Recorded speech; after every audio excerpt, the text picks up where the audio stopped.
अस्सलाम वालेकुम। वालेकुम सलाम। की नाम आ? मोहम्मद अली हसन। मोहम्मद अली हसन किहड़ी जगह तो आए ने? किहड़ी जगह तो आए ने? मुल्तान तो। अच्छा पहली दफ़ा आए इस मंडी? नहीं हर हफ्ते आ रहे हैं। किहड़ी मंडी च खड़ा हूँ? मंडी मोहम्मदपुर। मोहम्मदपुर कदों आ? लुडन मंडी है यार। मैं कोई लस्सी का गिलास पिला जाके तेन सुरता वे हैं? लुडन अज दिन की आ? दिन की है? दिन आज बुध है, सही है। अच्छा बकरे लैके आए हो? की शे लैके आए? बकरे ने छतरे ने। अच्छा ये बकरे किहड़ी नस्ल दे ने? ये नवाब शाह ने। नवाब शाह सिंध। अच्छा तू भी सिंधी लगदा? नहीं असली मुल्तान। तुसी मुल्तान दे हो, सही हो गया। ते इन्हां जो कोई दोंदा है या सारे तेरे बच्चे ने सारे इत्थे के प्यार ने सारे। अच्छा प्यारी नस्ल है। ये प्यारी नस्ल है। फुल प्यार होना। अच्छा किन्ने जानवर लैके आए सी? जानवर है 50। 50 विचों कोई बेचे भी ने कि नहीं? किन्ने वेचे ने? 10 वेचे ने। मंडी ठीक है अज? ते ए जेह्ड़े खड़ोते ने हुण इस टाइम किन्ने खड़े ने कल्ले बकरे?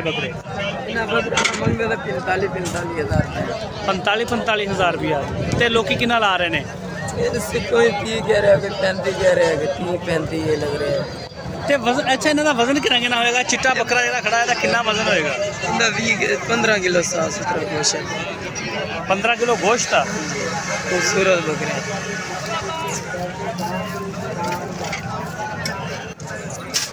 नहीं यार 15 किलो नहीं होना, 15 किलो गोश्त वावा होंदा। 15 किलो सही हो गया। ते की मंगना है इस बकरे का चिट्टे का? इस बकरे का 45। ते किन्ने च देगा? जो चाहे 35 का 36 का 35 36 का। ते इन्हां सारियां दा अगर थानू कोई बंदा होलसेल च लांदा वाड़े 20 बकरे खड़े ने ते की रेट लाओगे? इन्हां दा पुट्ठे दा की रेट लाओगे? 40,000। नहीं तुसी ओहो ओ यार फाइनल 30,000 कितना? 30,000। 30,000 में फाइनल हो जाएगा।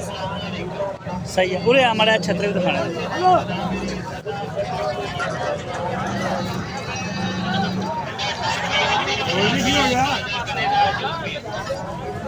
छतरे धोंदे ने या खीरे ने?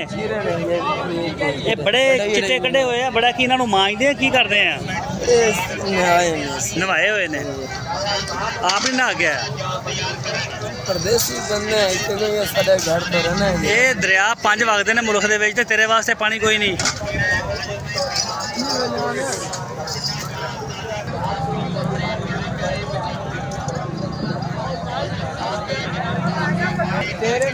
यार केड़ा मोल मतलब बात।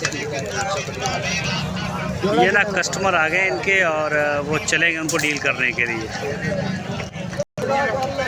आए मैनू इन्हों का रेट दस दे यार। 45 जेड़ा मर्जी फड़ लो सारियां दा। जे कोई विचों छांट के 1-2 फड़े फिर छाण के फिर 40,000 दे 40,000 का 40,000 रुपये मंगते पे फाइनल बनसन 30,000 ये ले ली। ये बनसन 35,000 का। अच्छा ये 35,000। तीनों बच्चे 30। अच्छा ठीक होगा। ये 40,000 के और ये वाले जो है ये 35,000 के।